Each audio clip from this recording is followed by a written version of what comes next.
Hello.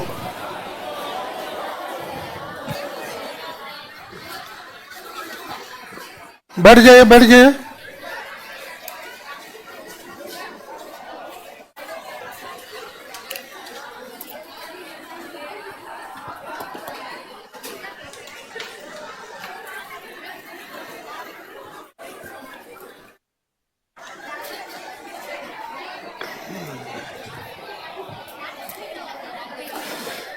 बोलिए क्या करना है? हाँ,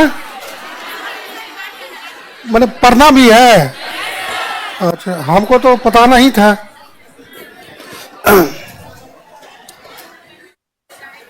बोलिए आप लोग का पहले कोई सवाल मन में, किसी का कोई सवाल हो तो बोलिए खड़ा होके बोलिए। कोई सवाल नहीं?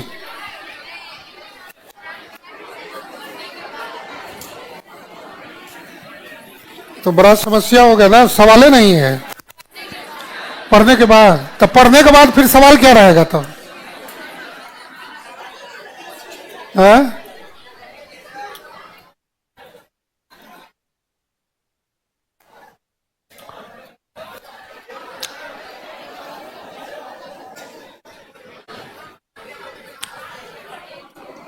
देखिए ध्यान दीजिए, सबसे पहले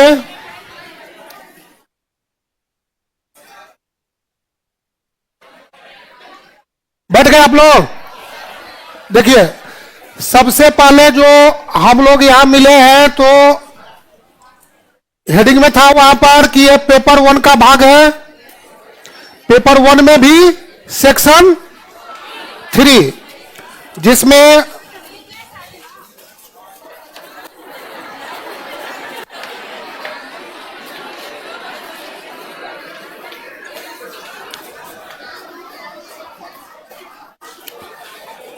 रुक जाइए 2 मिनट रुक जाइए।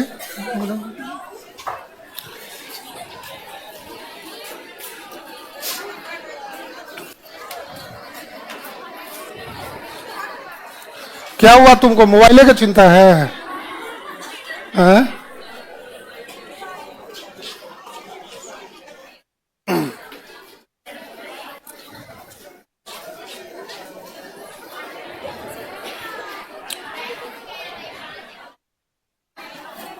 तुम लोग को सबसे आसान कौन चीज लगता है?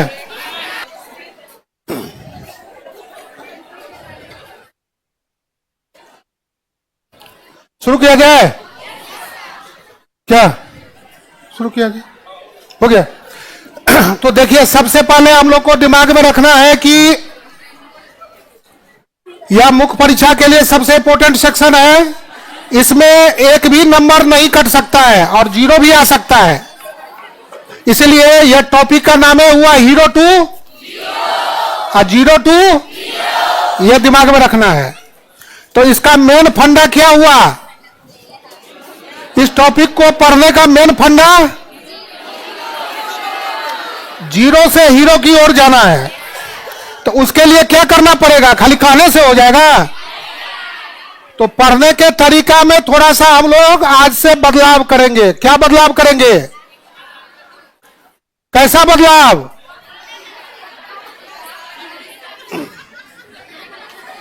देखो एक लाइन में समझो, पढ़ेंगे कम और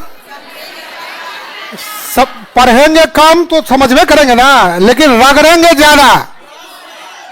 पढ़ेंगे कम और रगड़ेंगे ज्यादा। 15 दिन तो जो 15 दिन मेहनत कर लेगा उसी का होगा, और जो नहीं करेगा तो फिर उसी को दिक्कत होगा। फिर 15 दिन चाहिए। लीजिए, वो एक गाना है ना, किसी से तुम प्यार करो तो इजहार करो, देर हो गया तो जब फिर टाइम चाहिए ना, कि ऐसे तुरंत होगा रातों रात। तो बस तो तुम लोग समझदार हो, हमको तो समझदार बनना है। तो यहां पर हम लोग ध्यान देंगे कि सबसे पहला पॉइंट क्या हुआ? कम पढ़ेंगे और ज्यादा रगड़ेंगे।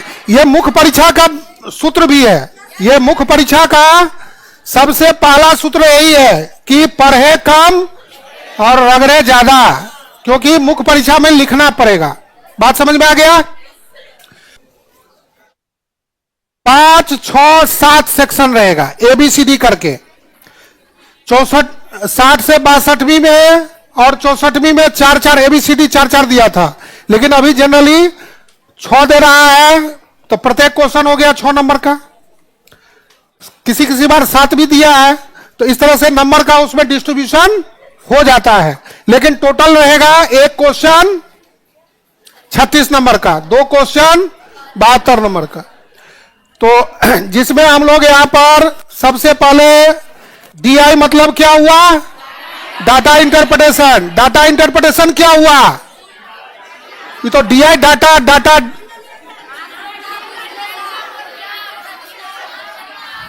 तो आंकड़ा क्या हुआ? 1 2 आंकड़ा हो गया। अच्छा अच्छा अच्छा अच्छा, समझ में आ गया। देखिए ध्यान दीजिए, 1 2 आंकड़ा नहीं हुआ। सभी अंक आंकड़े नहीं होते, केवल वही अंक आंकड़े कहलाते हैं जिसमें कुछ विशेष गुण होता है। पहला पॉइंट क्लियर? सभी अंक आंकड़े नहीं होते, केवल वही अंक आंकड़े कहलाते हैं जिसमें कुछ विशेष गुण होता है। इस लाइन को पहले लॉजिक से समझिए। केवल किताब, कॉपी और बैग टांग लेने से स्टूडेंट नहीं होता है।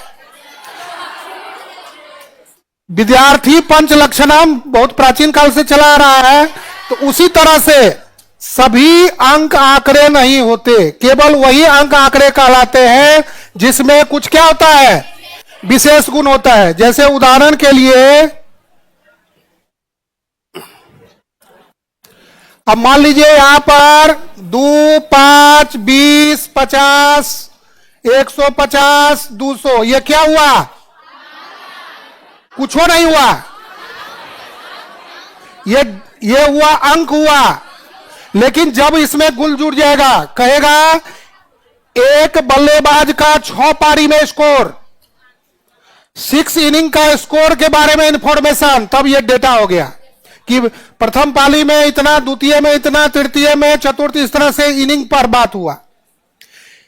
5 मोहल्ले में घरों की संख्या, 5 बिल्डिंग में कमरों की संख्या, 5 बगीचे में पेड़ों की संख्या, 5 कक्षा में या 6 कक्षा में विद्यार्थियों की संख्या। इस तरह से जब उसमें गुण जुड़ेगा, उसको बोलते हैं स्पेशल टाइप ऑफ प्रॉपर्टी। जब गुण जुड़ेगा तब वो डेटा कहलाएगा। इसलिए सभी अंक आंकड़े नहीं होते, केवल वही अंक आंकड़े कहलाते हैं जिसमें कुछ विशेष गुण होता है। ठीक है। अब आंकड़ों का विश्लेषण, तो विश्लेषण को एक लाइन में समझिए। अभी तो पूरा लगन में खूब पार्टी उटी किया होगा, नहीं किया था? अच्छा कोई बात नहीं, एक लाइन में पहले उसको समझिए। किसी के यहां खा लीजिए और खाने के बाद जितना उसको गाली हम लोग पढ़ते हैं, नहीं पढ़ते हैं? झूठ बोल रहे हो। बोलता नहीं है चाउमीन बढ़िया नहीं बनाया, मटन में मिर्ची डाल दिया, तनी नमक, कैसे नहीं करती हो? झूठ बोलना अलग बात है, झूठ नहीं बोलता है। आंकड़े कभी झूठ नहीं बोलते, ये स्टैटिकल टर्म है, उसका दुरुपयोग किया जाता है। आंकड़े कभी झूठ नहीं बोलते, केवल उसका दुरुपयोग किया जाता है। अब जैसे मान लीजिए सपोज दैट कि किसी कोचिंग कहता है कि मान लीजिए 5 रिजल्ट हुआ, अब वास्तव में अब उसको 1 शून्य बढ़ा दिया तो, 2 शून्य बढ़ा दिया तो उसको क्या बोलेंगे? आंकड़ों का दुरुपयोग। 5 भी सत्य था, 5 भी सही है, 50 भी सही है, और तो फिर झूठा कौन हुआ?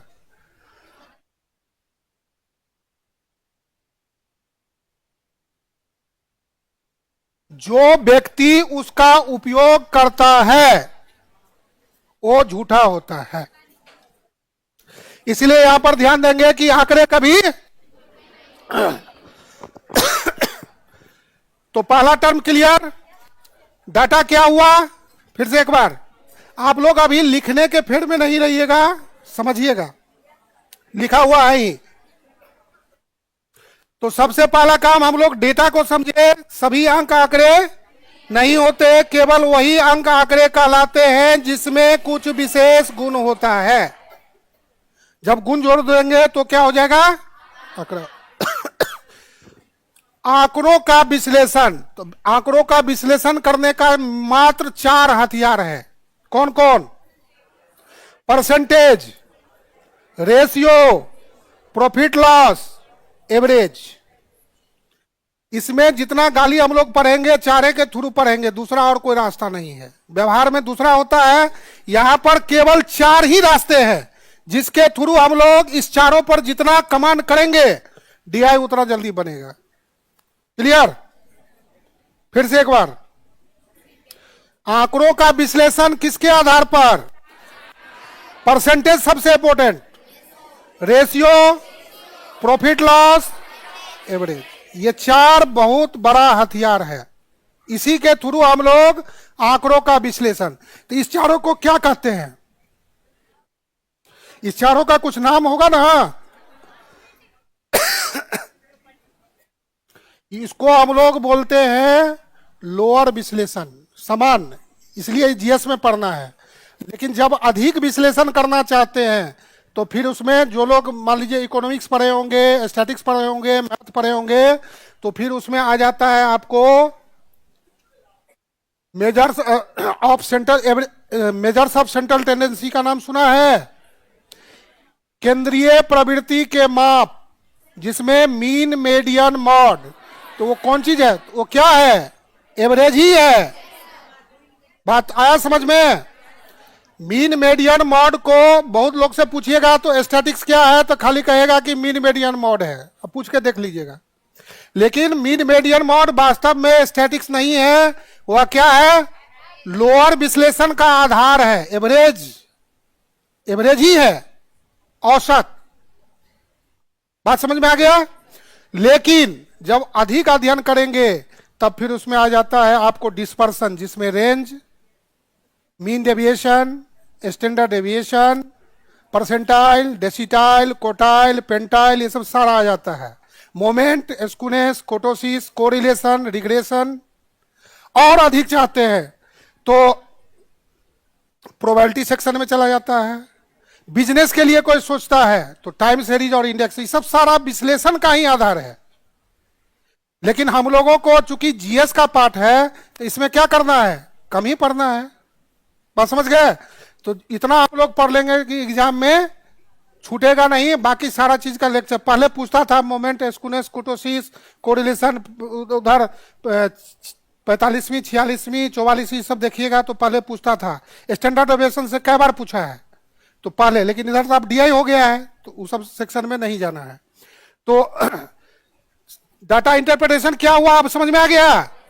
जब हम लोग आंकड़ों का विश्लेषण percentage, ratio, profit loss, average के आधार पर करते हैं, इसका प्रयोग निष्कर्ष निकालने के लिए किया जाता है। निष्कर्ष कुछ चाह रहे हैं तब वहां पर हम लोग इसका प्रयोग करते हैं। तो इसमें हम लोगों को पहला पढ़ना है टेबुलेशन, दूसरा पढ़ना है डायग्राम, तीसरा पढ़ना है ग्राफ। यानी फर्स्ट टॉपिक हम लोग का टेबल, डायग्राम, ग्राफ्स, सारणी, बार चार्ट, पाई चार्ट, रेखा चित्र।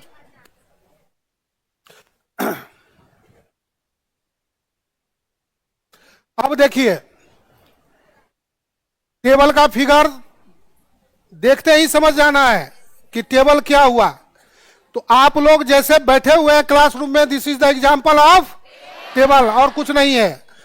The systematic arrangement of data in row, और आंकड़ों को पंक्तियों और स्तंभों में बांटने की क्रमबद्ध व्यवस्था को सारणीयन कहते हैं। आंकड़ों को पंक्तियों और स्तंभों में बांटने की क्रमबद्ध व्यवस्था को सारणीयन कहते हैं। The systematic arrangement of data in row और कॉलम। तो इस तरह से अब यहां छोटा दिए हैं, आगे चल करके देखेंगे। ऐसा रहेगा तो खट से पहचान लेंगे क्या है, बार चार्ट है। इसमें 4 को पढ़ेंगे हम लोग, कौन कौन? सिंपल बार डायग्राम, मल्टीपल बार डायग्राम, सब डिवाइडेड, परसेंटेज सब डिवाइडेड। फिर से एक बार, हिंदी में हो गया। सिंपल का नाम क्या हुआ? सरल ढन चित्र। सरल ढन चित्र क्या हुआ? जब आंकड़ों की एक विशेषताओं का प्रेजेंटेशन एक बार में किया जाएगा। 69वीं का लास्ट क्वेश्चन देखिएगा तो उसमें पूछा है, वो जो चित्र है वही आपको क्या हुआ, सिंपल बार डायग्राम। 69 में और भी कई बार आया है, तो बेहतरीन एग्जाम्पल हुआ। अभी करंट से जोड़ करके 69वीं का जो सबसे लास्ट क्वेश्चन है, वो जो फिगर देख रहे हैं ऐसा ही रहेगा, सिंपल बार डायग्राम। यानी और व्यवहारिक सोचिएगा एक लाइन में, जैसे हम लोग को सिंपल मोबाइल सेट तो क्या है, नाम क्यों पड़ा? तो गुने के कारण ना पड़ा। एक बार में फोन आएगा या जाएगा, दूसरा कुछ उससे कर नहीं सकते हैं। दूसरा हुआ मल्टीपल बार डायग्राम, तो एक बार में कई गो ऑपरेशन को एक साथ अंजाम देंगे, इसीलिए उसका नाम पड़ा मल्टीपल बार डायग्राम। तो इसका क्या अर्थ हुआ यहां पर? तो जो मोबाइल यूज हम लोग कर रहे हैं, व्हाट्सएपो कर लेते हैं, फोटो भेज देते हैं, बातों कर लेते हैं। अब तुम लोग तो इसमें एक्सपर्ट हो, हम तो उतना ज्यादा नहीं जानते हैं। हाँ लेकिन हाँ क्या गलत बोल दिए? मतलब चूंकि हम लोग उतना यूज नहीं करते, छोटा छोटा बेटी सा बेटा वो सब जब मन तब कैसे कैसे करते रहता है, वही लोग बताता है। तो कहने का अर्थ यहां पर हुआ कि एक बार में इसका बेहतरीन करंट से जोड़ के देखिए। कोरोना काल में खूब आप मल्टीविटामिन खाए होंगे, तो क्या हुआ, एक साथ कई गो चीजों को जो हम लोग, तो मिक्सचर हुआ ये सब जो, तो मिक्स टाइप जब हम लोग आएंगे तो इसी का एग्जांपल हुआ। एक साथ चारों को जोड़ देगा, 3 गो को जोड़ेगा, 2 गो को जोड़ देगा एक साथ, उसी का नाम पड़ेगा नहीं मल्टीपल नहीं, वो टाइप कहलाएगा मिक्स टाइप। मल्टीपल तो अलग हुआ। मल्टीपल में हुआ कि जब 2 या 2 से अधिक गुणों को एक साथ प्रेजेंट करेंगे, जैसे पुरुष महिला। अब 10 वर्षों में किसी शहर के, पटना शहर के 10 वर्षों में पुरुष महिला का डेटा का प्रेजेंटेशन।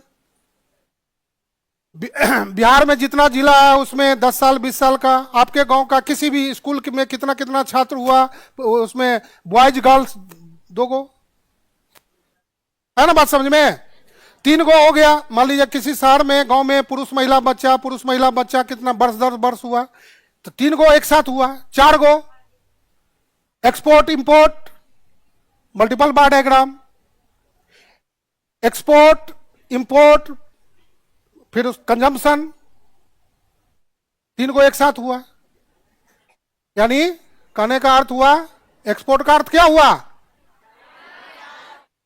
हाँ एक्सपोर्ट माने बाहर भेजना, निर्यात। इंपोर्ट प्रोडक्शन, उत्पादन। तो आप बताइए, खड़ा होइए, खड़ा हो जाओ, क्या दिक्कत? या कोई जवाब देना चाहता है वही खड़ा हो, हम एक तुम बोलोगे, बोलो, खड़ा हो जाओ। कोई भी बोलना चाहता है तो बोलो तब ना। हाँ ठीक है, आप बताइए, आपके गांव में 1 लाख सेल फोन का प्रोडक्शन हुआ, जिसमें से हमने 60,000 बाहर भेज दिया, तो आपके गांव में कितना खपत हुआ बताइए?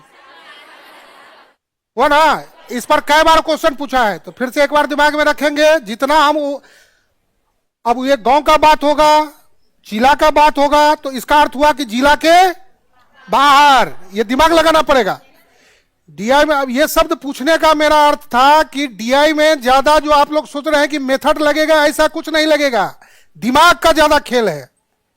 इसीलिए इसको क्या बोलते हैं, अप्लाइड। अप्लाइड माने क्या? दिमाग का ज्यादा इस्तेमाल करना। टॉपिक कम ही रहेगा लेकिन आपका दिमाग जितना जल्दी काम करेगा। अब जिला में वो प्रोडक्शन हो रहा है, तो इसका अर्थ हुआ कि मेरा जो माल सप्लाई हो रहा है, आइटम सप्लाई हो रहा है, वो जिला के बाहर हो रहा है, और जो बच गया वो सारा का सारा जिला में खपत हो गया। अब बिहार में होगा तो स्टेट का बात होगा, तो हमने स्टेट के बाहर भेजा, और जो बच गया वो हमारे, अब भारत में प्रोडक्शन होगा तो भारत के बाहर भेजेंगे। बात समझ गए? तो इसका अर्थ यह हुआ कि आंकड़ों और प्रश्नों में छुपी हुई प्रवृत्ति होता है। बट आंकड़ों और प्रश्नों में छुपी हुई प्रवृत्ति होता है, हिडन ट्रेंड होता है, उसको समझना पड़ता है। आंकड़े बोलते नहीं है, आंकड़े बोल, जैसे सीसीटीवी आजकल तुम लोग भी ऑफिसर बनोगी, ट्रेनिंग मिलेगा। अभी देख लो जितना भी वर्तमान समय में अनुसंधान हो रहा है उसी में 80% लगभग केस को सॉल्व केवल फुटेज ही करता है। तो क्या फुटेज बोलता है? अब किसी गली में तुम 4 बार चक्कर लगाओ तो अगले बार धर लेगा कि कहे गया था, कुछ घटना होगा तो 4 घंटा मालेगा, फिर उगलता, ऐसे होता है। इसलिए आंकड़े बोलते नहीं है, उन्हें समझना पड़ता है। तो यहां पर भी वही बात है कि जितना जल्दी हम लोग दिमाग को घुमाएंगे उतना जल्दी क्वेश्चन को पकड़ेंगे, उतना जल्दी फिर लिखना शुरू करेंगे। तो बार डायग्राम में क्या क्या पढ़ना है, बात समझ में आ गया? पहला बात हम लोग किए सिंपल बार डायग्राम। जब आंकड़ों की एक विशेषता का प्रेजेंटेशन एक बार में करेंगे, दूसरा बार में दूसरे फिगर में दूसरा होगा, तीसरे में, ये नहीं कि अब एक में सब एक ही प्लेट पर सबको बैठाते जाएंगे बारी बारी से, ऐसा नहीं होगा। एक बार फिर खाली, फिर दूसरे के लिए अलग लगेगा, एक बार में एक ही बैठेगा। तो जब आंकड़ों की एक विशेषता का प्रेजेंटेशन एक बार में होगा तो ऐसे प्रेजेंटेशन को हम लोग क्या बोलेंगे? सिंपल बार डायग्राम। याद हो गया? जब 2 या 2 से अधिक विशेषताओं का एक साथ होगा तो उसको हम लोग क्या बोलेंगे? मल्टीपल बार डायग्राम। बहुगुणी या बहुशाला या बहुशालाखा चित्र। बहुगुणी नाम अलग अलग, हिंदी में अंग्रेजी में एक ही है, लेकिन हिंदी में नाम अलग अलग बदल के आया है, इसलिए बोल रहे हैं। फिर से एक बार समझिए, बहुगुणी, बहुगुणी, बहुशलाखा या बहुचित्र भी बोल देगा। अब ठीक है, इसको अच्छा से समझो। सबसे पहले हंसने की बात नहीं है, तुम लोग पढ़ा बहुत है, लेकिन व्यवहारिक नॉलेज, इसमें व्यवहारिक नॉलेज से ही क्वेश्चन। ये तुम लोग मत सोचना कि हम यहाँ नेता वाला भाषण करते हैं, हम नेता वाला कभी नहीं, टॉपिक पर बोलते हैं। अब देखो यहाँ शब्द आया ना बहु, तो अब बताइए बहु का अर्थ क्या होता है? बहू जी बोलिए। हाँ, तुम लोग कुछ नहीं जान रहा है, पहले बोलने दो, बोलो। आप बहू है ना, तो बोलिए क्या माने? आप क्या, हंसने की बात नहीं है, समझिए। फिर देखो अच्छा बैठ जाओ, ठीक है, बैठो। देखो समझिए बात को। बहू का अर्थ होता है ऐसी शख्स है, तुम लोग को व्यवहारिक कुछ नॉलेज नहीं है, दादी इस सब से पूछेगी तो बता सकती है, बनता नया जनरेशन सब गड़बड़ा गया है। बहू का अर्थ होता है ऐसी शख्स, ऐसी पर्सनैलिटी जिसके पास ढेर सारे गुणों का खजाना हो, उसको बहू कहते हैं। समझ गया? फिर से एक बार, ऐसी शख्स, ऐसी पर्सनैलिटी जिसके पास ढेर सारे गुणों का खजाना हो। इसीलिए पहले के हिसाब से मेरी शुरू में, बाद में तो झगड़ा होता है अलग बात है, लेकिन शुरू में देखता है ना, मेरी बहू ये है, वो है, ये बनाती है, फलना चिल्ला, ठीक है। अब समय बदला तो अब बोलता है कि मेरी बेटी एमए पढ़ी है, बीए पढ़ी है, टेक्नोलॉजी में है, जॉब में है। समय के साथ बदलता गया, लेकिन आज से 10-15 साल 20 साल पहले तो देखिएगा, जैसे समझदार होता था तो सिलाई कटाई, हाथ का डिजाइन घर में होगा, ऐसा नहीं है कि हाँ, तो उस पर लोग तब वही जाके वहां दिखाती थी, अरे हमारे बहू के पास ऐसा ऐसा गुणों का खजाना है, उसको देखने के लिए लोग जाता था। तो यहां पर भी कुछ दूसरा चीज नहीं है, मल्टीपल बार डायग्राम। जब 2 या 2 से अधिक गुणों को एक साथ प्रेजेंट करेंगे, आप इसको देख रहे हैं ना, आजकल कई गो हवा से हवा में कई तरह से एक साथ, साइंस टेक में भी है ना, एक साथ कई गो ऑपरेशन को अंजाम देते हैं, जिसको मल्टी ऑर्गन फेल भी बोलते हैं, मल्टी ऑपरेशन एक साथ किया, देखते हैं बहुत जगह आता है। तो यही चीज है और कौन चीज है। तो शब्द को पहले समझिए क्या है, टॉपिक को तो क्लियर करेंगे ही करेंगे, लेकिन पहले उस शब्द को समझ जाइएगा तो आपका 50% काम आसान हो जाएगा। तो शब्द समझ में आ गया, मल्टीपल क्या हुआ, अब तो नहीं ना बोलोगी ठीक। तो इसमें पहला क्या हुआ, सिंपल बार डायग्राम, दूसरा हो गया मल्टीपल बार डायग्राम। अब इसमें मल्टीपल में और इसमें जो सबसे इंपॉर्टेंट अंतर है इतना ही जरा सा है। जैसे मल्टीपल में मान लीजिए सपोज दैट 10, 5, 2 है। अब इस तीनों को जब एक साथ जोड़ करके दिखा देंगे, ये 10 हो गया, मान लीजिए थोड़ा ज्यादा हो गया, 5 हो गया, इसको कर दीजिए थोड़ा सा ज्यादा, 15 हो गया। इस तरह से जब दिखा देंगे तो इसी का नाम पड़ गया सब डिवाइडेड। आधुनिक सब मीन्स क्या हुआ, टोटल, उसका बंटवारा हिस्सेदारी के आधार पर। आधुनिक युग में जितने भी जगह बचाने का कार्यक्रम है सब इसी सिद्धांत से चलता है। उदाहरण के लिए डबल डेकर पुल का निर्माण हुआ है तो खुशी से हुआ है, इसी सिद्धांत के कारण हुआ है। बहुत लोग बोलता है ना डबल डेकर पटना में पुल बने, तो यहां पुल खुशी से नहीं बना है, जगह बचाने के कारण बना है। खाना हम लोग खाते हैं ना टिफिन में, 4 गो को खोल दीजिए कितना जगह लगेगा। This is the example of tabulation, इसमें ज्यादा जगह लगेगा, लेकिन उसी चारों को एक साथ जोड़ दिया जाए तो कितना में हो जाता है। तो बस एक लाइन को अभी समझिए। तो जब जहां जगह बचाना होता है वहां पर हम लोग सब डिवाइडेड या परसेंटेज सब डिवाइडेड का प्रयोग करते हैं। एक ही चीज है, देख रहे हैं ना, इतना मल्टीपल में आगे चल के ज्यादा जगह लेगा, तो हमको जगह बचाना है तो क्या, इसलिए डबल डेकर, कुछ दिन में देखिएगा लोग अब डबल डेकर कार खरीदेगा, जाना है तो तुम भी सवार हो जाओ हम भी चलते हैं, पेट्रोल बचेगा। समझ गए, बहुत चीज में ऐसा होगा। बहुत महानगर सब में डबल डेकर बस बहुत पहले से चल रहा है। अपार्टमेंट का जो कंसेप्ट देख रहे हैं तो इसी सिद्धांत से आया है, ऐसा नहीं कोई बाहरी चीज है। समझ में आया टॉपिक क्या हुआ। तो जब हम लोग जगह बचाने का सोचते हैं उसी समय इसका टेक्निक का इस्तेमाल होता है। क्लियर।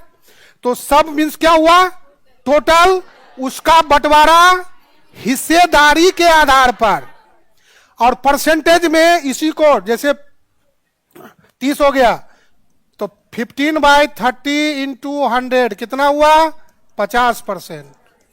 5/30 गुने 100 कितना हुआ, 16.67।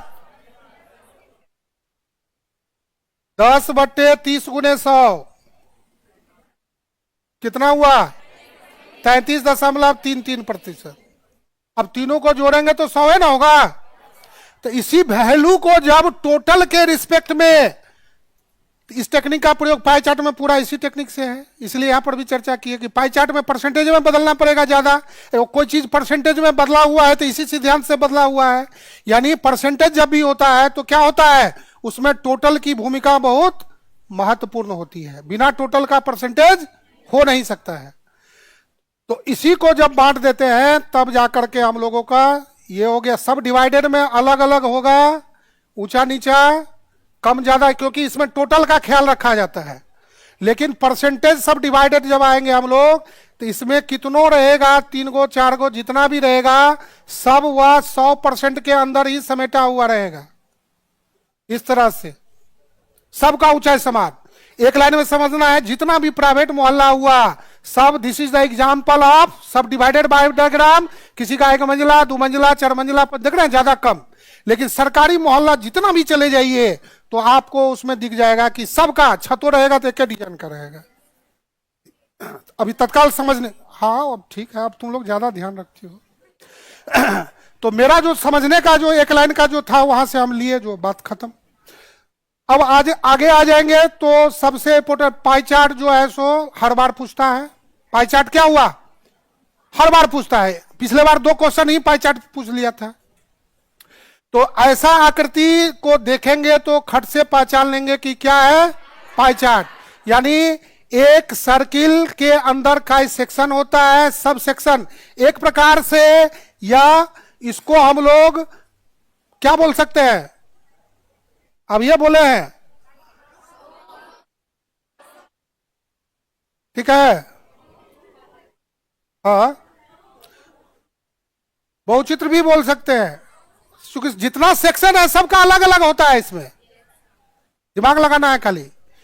यदि एक ही दो टॉपिक पर यदि आपको पकड़ बन जाए, दिमाग जरा लगाइएगा तो सारे सेक्शन को सोल्व कर लीजिएगा, ये हम कहना चल रहे हैं। तो एक उसी टोटल का ही ना, अब बोलिएगा कि अब ये और ये और ये कब इस्तेमाल होता है, उस पर भी इंपोर्टेंट चर्चा होगा अभी, तो उस पर आ रहे हैं। तो बात समझ गए, ऐसा आकृति खट से देखेंगे तो समझ जाएंगे कि पाई चार्ट इसमें कम से कम 3, 4, 5, 6, 8 भाग रहेगा, ठीक है। ग्राफ में इस तरह का ऐसा देखेंगे, क्रॉस भी करेगा, ऐसा नहीं है कि क्रॉस नहीं करेगा, क्रॉस भी कर सकता है। तो ऐसा जो फिगर रहेगा उसको हम लोग, अब इतना चीज हुआ तो कब किसका इस्तेमाल होता है, जब एक ही चीज है तो फिर इस्तेमाल क्या हुआ। तो याद रखना है, जो बात टेबुलेशन में है वही बात डायग्राम में है, वही बात ग्राफ में है। फर्क तीनों में इतना है कि जब 100% एक्यूरेट साइंटिफिक सोचना है तब टेबुलेशन काम आता है। टेबुलेशन में नजदीकी से नजदीकी अंतर को निकाला जा सकता है, उसको प्राप्त किया जा सकता है।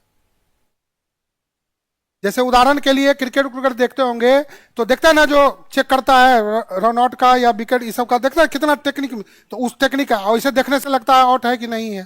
तो उसी तरह से जब टेबुलेशन का हम लोग इस्तेमाल करते हैं, लेकिन उसमें थोड़ा सा डिमेरिट है कि ज्यादा जगह ले लेता है। जय वर्ष है तय वर्ष का टेबल देना पड़ेगा, लेकिन 100% एक्यूरेट चाहते हैं तो आपको टेबल से जाना होता है। टेबल एक वैज्ञानिक मेथड है, 100% एक्यूरेट होता है, लेकिन डायग्राम 100% एक्यूरेट नहीं है। इसका आप बेहतरीन उदाहरण 60 से 62वीं का एक क्वेश्चन देखिएगा, 63वीं और 64वीं में देखिएगा कि दो तीन क्वेश्चन में डाटे स्पष्ट नहीं था। बहुत लोग ये नहीं समझ पाया कि क्यों नहीं स्पष्ट है, उसको नहीं जानता है, लेकिन खाली ब्लेम लगाएगा कि गलत क्यों। इसका अपना गुने है कि 100% एक्यूरेट नहीं होता है, फंसाने के लिए देगा, हल्का होता है। बात समझ गए। तो हल्का अब बोलेगा 10 दिन में दुगुना, अब 20 दिन में चौगुना कर देंगे, अब पैसा लगाइएगा तो लेके भाग ही ना जाएगा। बात को समझिए। इसीलिए लालच में ये मत सोचिए कि हल्का को बना लेंगे। बहुत लोगों को देखते हैं, तो इसलिए पॉइंट को उठाए हैं। बहुत लोग सोचता है कि हल्का है इसलिए बना लेंगे, तो हल्का है तो फंसा भी देता है ना। बात समझ गए। इसीलिए डायग्राम जो है 100% एक्यूरेट नहीं होता है। जरा सा पेंसिल मोटा पतला होने से वैल्यू का अर्थ बदल जाता है, ध्यान दिए होंगे तो। जरा सा पेंसिल मोटा पतला, उसको एक एग्जांपल से समझिए कि जैसे हम लोग कबाड़ी खाना को बेचते हैं, पेपर ये सब लोहा लकड़ देते हैं, देखते हैं ना, वो सब क्या करता है 2-3 किलो का 1 किलो बनाता है। तो हम लोग छोड़ देते हैं, चलो इसका बिजनेस है, रोजगार है, क्या उसका तराजू देखे ना, अलग किस्म का होता है, ध्यान दिए हैं। तो 2-3 किलो के चलो उसका बिजनेस है, लोग चाहता है जल्द से जल्द घर से हटाए, तो उस चक्कर में कोई विवाद ज्यादा नहीं होता है। लेकिन यही महंगा धातु है, जरा सा 1 ग्राम गड़बड़ हो जाए तो बोलिए मार नहीं हो जाएगा कि गोली चल जाएगी। तो कहने का यहां पर अर्थ हुआ कि जब टेक्निकल बात आता है तो जरा सा पेंसिल, इसी कारण से देखिएगा आप क्वेश्चन को 62वीं, 63वीं और 64वीं अब जाकर के डायग्राम में फिगर ऊपर में लिख दे रहा है। अंत पहले लिखवे नहीं करता था, अब लीजिए, अब 50 ले रहे हैं कि 55 ले रहे हैं कि 60 ले रहे हैं, वो पते नहीं चलता था। तो उस तरह के क्वेश्चन को छोड़ना पड़ता था, दूसरा बनाई। पहले क्या था, 4 में से कोई 2 को बनाना। पहले क्या था, 4 में 2 को बनाना। अब क्या है, 2 में 1 बनाना, 2 में 1 बनाना, नया पैटर्न में। 7 नंबर में 2 क्वेश्चन देगा, उसमें 1 क्वेश्चन बनाना ही पड़ेगा। 8 नंबर में 2 क्वेश्चन देगा, 1 बनाना ही पड़ेगा। बात आ गया समझ में। तो ये बात हुआ। तो तो जहां पर एक्यूरेट नहीं रहेगा वहां पर क्या करते हैं हम लोग, डायग्राम से काम चलाते हैं। और ग्राफ क्या होता है, ग्राफ में एक स्पेशल टाइप का कुछ अधिक अध्ययन करना चाहते हैं तब जाकर के हम लोग ग्राफ का इस्तेमाल करते हैं। ग्राफ बहुत इंपॉर्टेंट चीज होता है। ग्राफ से बहुत सारा, जैसे कुछ लोग पढ़े होंगे या ध्यान दीजिएगा नहीं तो आगे बहुत सारे चीजों को ग्राफ से निकाला जा सकता है। जैसे कई बार ऑब्जेक्टिव एग्जाम में और इंटरव्यू में पूछा है, मीन मीडियन मॉड को किससे प्राप्त कर सकते हैं? हाँ क्या मैंने खाली अभी बोले ग्राफ इसलिए तुम लोग फिर देखो करवा। देखो मीन मॉड को कभी ग्राफ से नहीं निकाल सकते हैं। एवरेज क्या होता है, एक फिगर होता है, एक वैल्यू होता है, तो उसका जो ग्राफ बनेगा ज्योग्राफी के हिसाब से पठार जैसा होता है, एक लाइन बनेगा सीधा समतल मैदान। जैसे एवरेज 75 हुआ तो 75 को ग्राफ पर प्लॉट करेंगे तो एक सीधी रेखा बनेगा 75, जिसको कट ऑफ मार्क बोलते हैं। तो वो तो नहीं हुआ। लेकिन मीडियन ग्राफ से निकलता है, ओजाइव से निकलता है। लेस देन और मोर देन नाम सुना है? तो लेस देन और मोर देन ओजाइव जहां पर एक दूसरे को काटता है उस पॉइंट को क्रॉस ऑफ इंटरसेक्शन कहते हैं। और उसका जो कटान पॉइंट से जो एक्स एक्सिस पर उतरते हैं उसी को हम लोग बोलते हैं मीडियन, माध्यिका। तो आप सीधा भी याद रखिए कि मीडियन किससे प्राप्त करते हैं? ओजाइव से। ग्राफ तो फिर अलग चीज हो गया। मीडियन किससे प्राप्त करते हैं? लेस देन और मोर देन, से कम और से अधिक तुरंत। क्या हो गया? हाँ कौन सी करना है?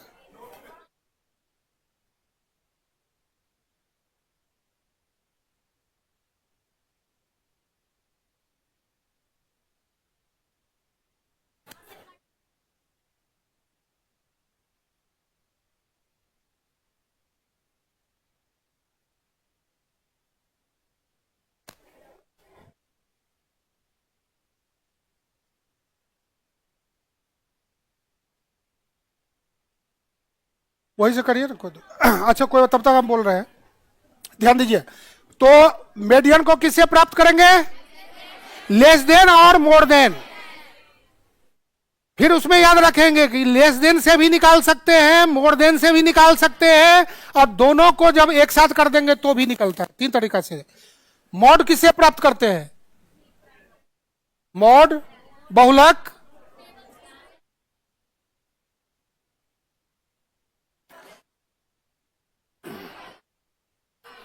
बहुलक प्राप्त करने के लिए हिस्टोग्राम का निर्माण होता है। बहुलक जो है किससे निकलता है? हिस्टोग्राम, आयत चित्र, सब बताएंगे, टेंशन नहीं लो। क्या? हाँ कोई बात नहीं है। पढ़े नहीं अच्छा नहीं पढ़ाना रहता तो बोलते क्या? तब सब पढ़ाया जाएगा, आप टेंशन नहीं लीजिए, खाली पेंशन लेते जाइए।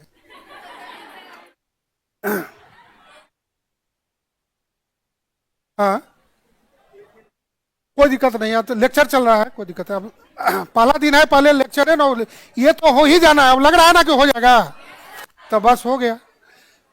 तो अब यहां पर फिर से एक बार समझिए, माध को ग्राफ से प्राप्त नहीं किया जा सकता है। Clear point? दूसरा पॉइंट, माध्यिका को ग्राफ से प्राप्त किया जा सकता है। किससे? लेस देन, मोर देन, दोनों से। लेस देन से भी, मोर देन से भी, दोनों से भी। बहुलक को किससे प्राप्त किया जा सकता है? आयत चित्र, हिस्टोग्राम, आयत चित्र, हिस्टोग्राम। अब देखिए उसमें थोड़ा सा टेक्निकल चीज है, जरा सा समझिएगा। औसत एक लाइन में, औसत चैप्टर बोले ना, औसत का केवल हम लोग को डीआई में इतना ही काम है, दिए गए वर्षों में सभी को जोड़ के और वर्षों की संख्या से भाग दे देंगे, औसत निकलते जाएगा फटाफट। औसत चैप्टर तो बहुत बड़ा है जनरल मैथ, लेकिन हम लोगों को ज्यादा इतना ही काम है। 10 वर्ष है, 10 वर्ष के वैल्यू को जोड़ देंगे और 10 से भाग। 5 वर्ष है, पांचों को जोड़ देंगे 5 से भाग। 20 वर्ष है, 20 को जोड़ देंगे 20 से भाग। इतना काम करना है। अब इसमें खाली गलती किसमें होता है, रो कैगो है और कॉलम कैगो है। अब जैसे कहने का मतलब है वर्ष इधर लिखा हुआ है तो व्याख्या उधर मिलेगा। बात समझ गए ना।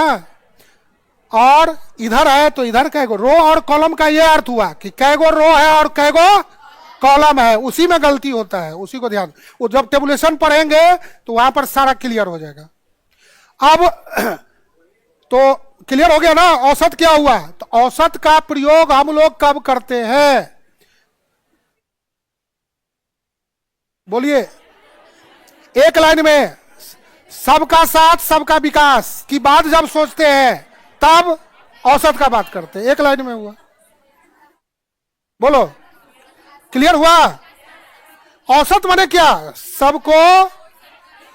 सबको जोड़ते हैं ना उसमें। औसत देखिए, आप लोग को लग रहा होगा कि भाषण चल रहा है, सारा चीज हम खेल खेल में पहले सूचित कर रहे हैं, फिर टॉपिक में आएंगे।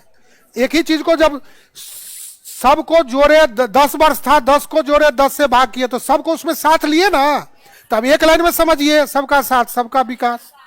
तो जब सबको साथ लेके चल रहा है तब औसत का ही इस्तेमाल होता है। दूसरा, अच्छा कोई बात नहीं, उधर छोड़ो ना। औसत का क्या क्या प्रयोग हम लोग कर सकते हैं दैनिक जीवन में,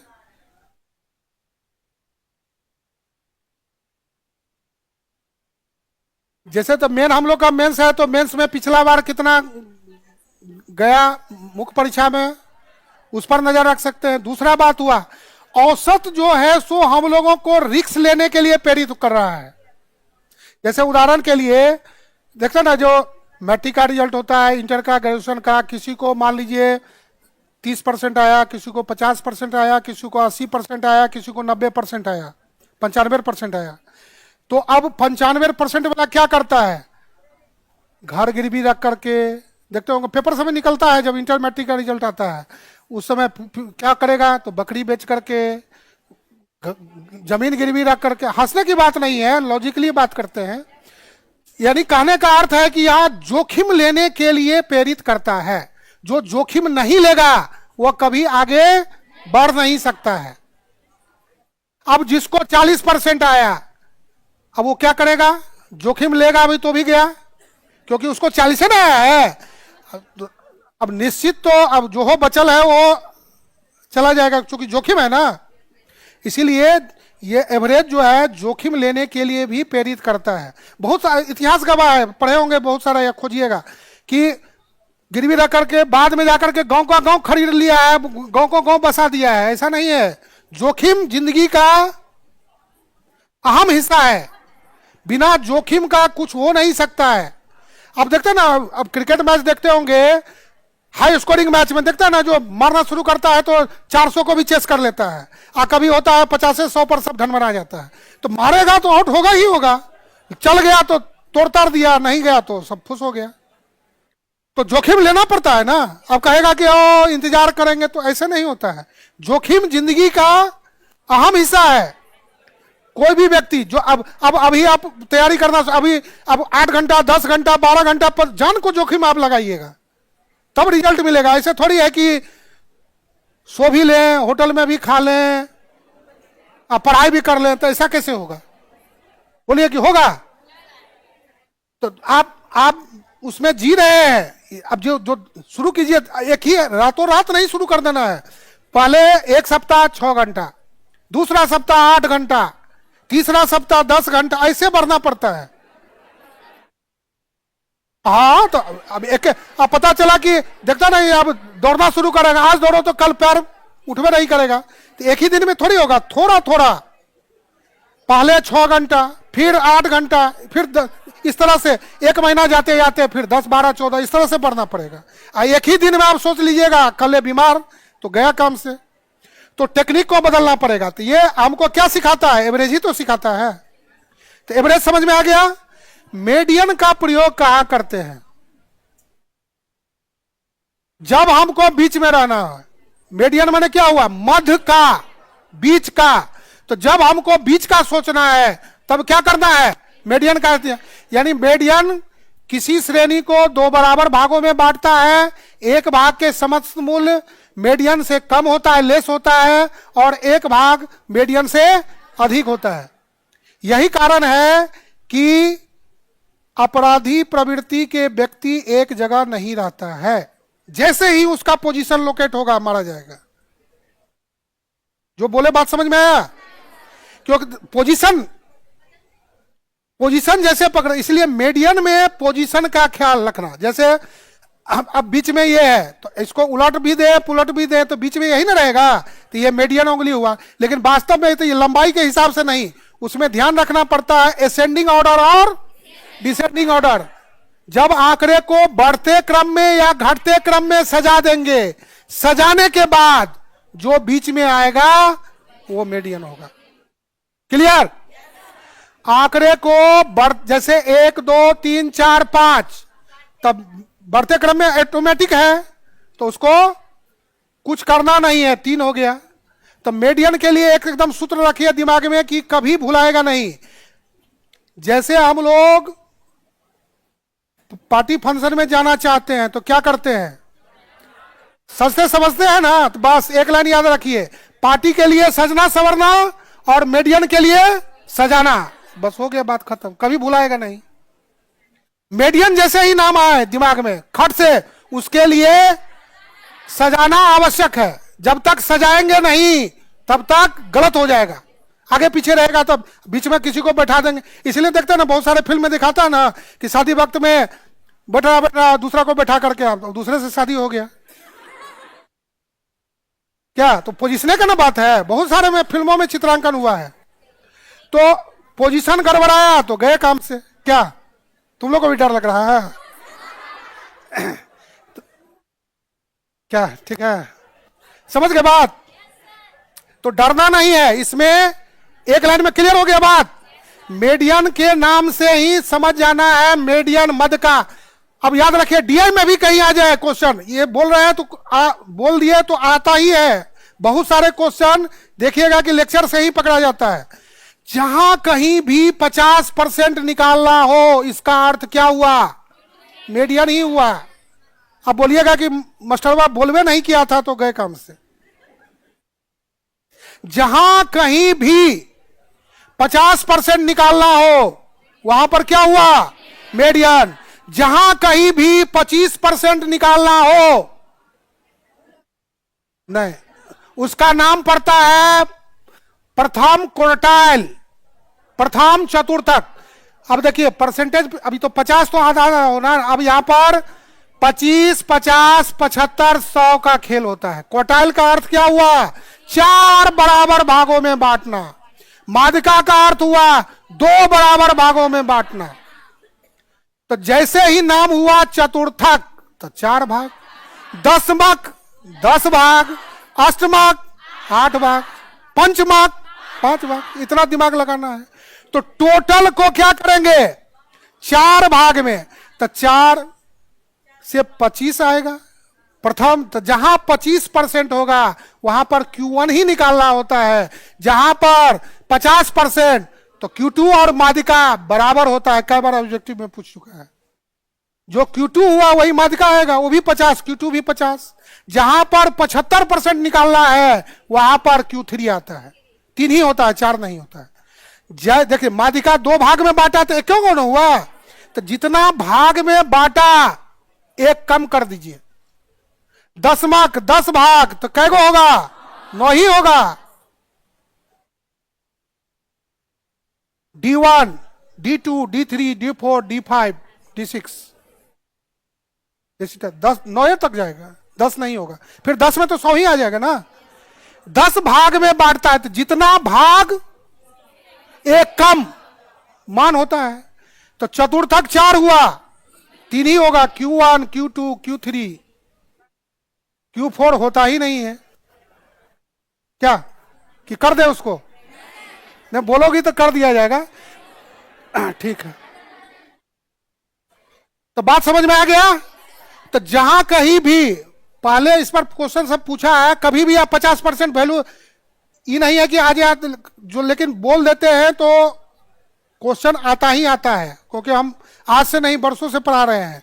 तो ये दिमाग में हम कुछ याद करके नहीं आते हैं, जो यहाँ बोला आप लोग सवाल जवाब करिए, जितना होगा उतना बताया जाएगा, ठीक है। अब दूसरा बात यहाँ पर, तो बहुलक पर, अब बहुलक आ जाएगा एग्जाम में, तो कुछ नहीं करना है। बहुलक क्या हुआ? बहुलक का शाब्दिक अर्थ फैशन, प्रचलन, चलन, रिवाज होता है। एक लाइन में बहुलक का शाब्दिक अर्थ क्या हुआ? फैशन, प्रचलन, चलन, रिवाज। अब हीरो हीरोइन यदि जींस का बोरा पहन ले तो सब पहनने लगता है, वही बहुलक हुआ। एक लाइन में समझ में आ गया? आया बात समझ में? अब सब, हाँ हंसने की बात नहीं है, हाँ जींस, तो इसका क्या अर्थ हुआ? अब देखो ना, सब अब यहां पर खोपा करे तो सब खोपा करने लगा, फैशन हो गया, वही क्या हुआ? मॉड हो गया। तो मॉड का शाब्दिक अर्थ फैशन, प्रचलन, चलन, रिवाज में। तो जिसकी प्रधानता ज्यादा रहेगी दिए गए श्रेणी में, वही मान क्या होगा? बहुलकी। देख रहे हैं, व्यवहार रूप से, देखिए टर्म को पकड़िए, व्यवहार रूप से यदि क्लर्क 55 साल का है और डीएम मान लीजिए 25 साल का है, 30 साल का है, तो उसको क्या करना चाहिए? और व्यवहार में क्या करता है? बड़ा है तो प्रणाम करता है ना भाई, लेकिन क्या उसका अर्थ फैशन पर, उसका क्या उसके हिसाब से नहीं है, वो अपने पद के हिसाब से है, यही कारण है। तो बहुलक जो है, अब मान लीजिए 0 ही 10 बार आ गया श्रेणी में, तो बहुलक क्या होगा? 0 हो जाएगा। 5 ही सबसे ज्यादा बार आ गया, तो दिए गए श्रेणी में जिस मान का चलन सबसे ज्यादा होगा, इसलिए फैशनेबल वैल्यू। क्लियर? दिए गए श्रेणी में मान लीजिए यहां चश्मा पहनने वालों का संख्या सबसे ज्यादा हो गया, तो अब यहां पर क्लास में जो हो गया, चश्मा इज द मॉडल वैल्यू। बात समझ में आया? क्लियर? अब दो गो एक साथ हो जाएगा। अब देखो यहां पर, तो दिए गए श्रेणी में जब एक ही मान का प्रधानता सबसे ज्यादा बार रहेगा तो उसको बोलेंगे एक बहुलकी वितरण। क्लियर? अब दो गो भी हो सकता है, जैसे फिल्म सबका भी नाम जो पड़ा है इसी गुण के, जैसे राम श्याम, सीता गीता, दोनों की प्रधानता है, दोनों बराबर बार आएगा। जैसे सपोज दैट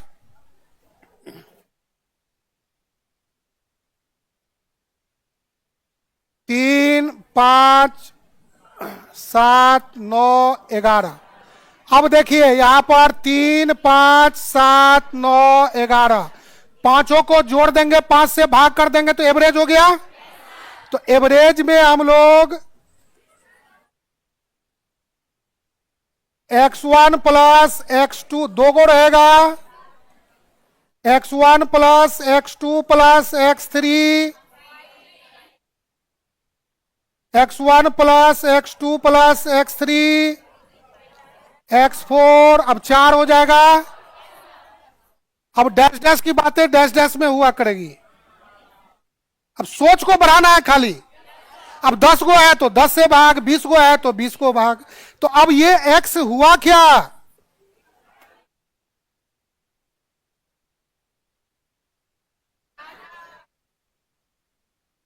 दो, 3, 5, 7, 9, 11, इस सब को बोलते हैं वेरिएबल। वेरिएबल चर, समझिए चर। पैसों पैसों, बहुत पुरान मुहावरा है कि पैसों पैसों जमा कियो और एक के दिन में पैसों सब लेके उड़ गए, चोर लेके चल जाता है ना। अभी डिजिटल अरेस्ट का भी बात हो रहा है तो वही हो रहा है ना। तो एक लाइन में हम जो भी बात बोलेंगे एक लाइन में खाली समझने का रखिए। तो यहां पर जब वेरिएबल, तो वेरिएबल क्या हुआ? किसी तथ्य की वह विशेषता जिसे संख्याओं में व्यक्त किया जाता हो या मापा जाता हो, चर कहलाती है। चर से तात्पर्य उस मात्रा से है जिसमें परिवर्तन होते रहते हैं। अब x का मान यहां पर जो भी दीजिए बदलते जाइए, इसीलिए इस पर गाना बना है, दिन महीने साल गुजरते जाएंगे, डैश डैश में जीते मरते जाएंगे। तो अब यहां पर जो सेट कर देंगे वही होगा। यहां पर खाली दिमाग को खोलना है, जो सेट करते जाएंगे। इसीलिए इसका नाम क्या पड़ा? वेरिएबल। किसी तत्व की वह विशेषता जिसे संख्याओं में व्यक्त किया जाता हो या मापा जाता हो, चर कहलाती है। यह सब डीआई के पहले की स्थिति है। अब यहां पर सब बताएंगे कि ये जो चित्र बना हुआ मिल रहा है, जैसे अभी हम लोग कोई 18 साल, कोई 20 साल, कोई 25 साल का दिख रहे हैं, तो क्या एक ही दिन में दिख रहे हैं? तो वही चीज है। तो यहां पर बात समझिएगा, ये शुरुआती चीज है। जब आंकड़ा जन्म लेता है, जब हम लोग नन्हे मुन्ने होते हैं, उस चीज का ये चित्रण है। तो जब हम लोग आंकड़ा को जमा करते हैं तो बारी बारी से जमा करते हैं। उसी आंकड़ा को जब जमा करते हैं तब उसके बाद उसको ऑर्गेनाइज करते हैं। ऑर्गेनाइज करने के बाद तब उसको टेबल फॉर्म में ले जाते हैं, तब उसको डायग्राम में ले जाते हैं, तब उसको पाई चार्ट में ले जाते हैं, तब उसको ग्राफ में ले जाते हैं। यहां से खेल शुरू होता है। ये फिल्म, जैसे बहुत सारे फिल्म में देखते हो ना, गाना सब में जो बच्चे का सीन का जरूरत है तो बच्चा का सीन दिखाता है और गाना गाते गाते बड़ा कर देता है। तो क्या रातों रात हुआ? तो डीआई जो है यहां पर, अभी इसलिए हम लोग यहां पर कर रहे हैं कि अभी हम लोग ये जो डीआई है एकदम रातों रात बड़ा हो गया है, लेकिन पहले उसको छोटा से समझना, ये डिमांड है, इसीलिए इस पर चर्चा कर रहे हैं। तो सबसे पहले क्या हुआ? वेरिएबल। किसी तत्व की वह विशेषता जिसे संख्याओं में व्यक्त किया जाता हो या मापा जाता हो, चर कहलाती है। चर से तात्पर्य उस मात्रा से है जिसमें परिवर्तन होते रहते हैं। चर दो प्रकार के होते हैं। चर खंडित, अखंडित, डिस्क्रीट और कंटिन्यूअस। डिस्क्रीट और कंटिन्यूअस, सतत और सतत, हिंदी में नाम है। देखिए एक लाइन में उसको समझना है। जैसे हाइट, वेट, टेम्परेचर, ये क्या हुआ? Height, weight, temperature. अच्छा कोई बात नहीं, थोड़ा सा पीछे हो जाएगा। सबसे पहले थोड़ा सा मैथ में आ जाइए जरा सा। देखिए इसको तो समझते होंगे, पूर्णांक और भिन्न, बस इतना को पकड़ लेना है। पूरा पूरी अंक पूर्णांक, एक लाइन में पूरा पूरी अंक पूर्णांक, और भिन्न दशमलव में भी होता है। तो जो केवल पूर्णांक का गुण रखेगा वो क्या कहलाएगा? डिस्क्रीट। और जो पूर्णांक और भिन्न दोनों का गुण रखेगा वो हो जाएगा कंटिन्यूअस, सतत। जैसे हाइट, तो किसी का 5 फीट भी होता है ना, और किसी का 5'1" भी होता है, 5'2" भी होता है, 5'6" भी होता है। तो दोनों गुण रखा ना। वेट 14 किलो, 14 या बच्चे का जन्म से लेकर के 14 साल तक के चार्ट पर नजर रखिए तो वहां से भी पता चल जाएगा। कोई बच्चे जन्मता है, हर घर की कहानी है। कोई 3 किलो, कोई 2.75, कोई 2.5, कोई 3.5 और होगा क्या? तो कहने का अर्थ यहां पर है कि जो पूर्णांक के साथ साथ भिन्न का भी गुण रखेगा, जो पूर्णांक के साथ साथ भिन्न का भी गुण रखेगा, वो किसमें कोई दिक्कत नहीं है। हो गया? तो बोलते ना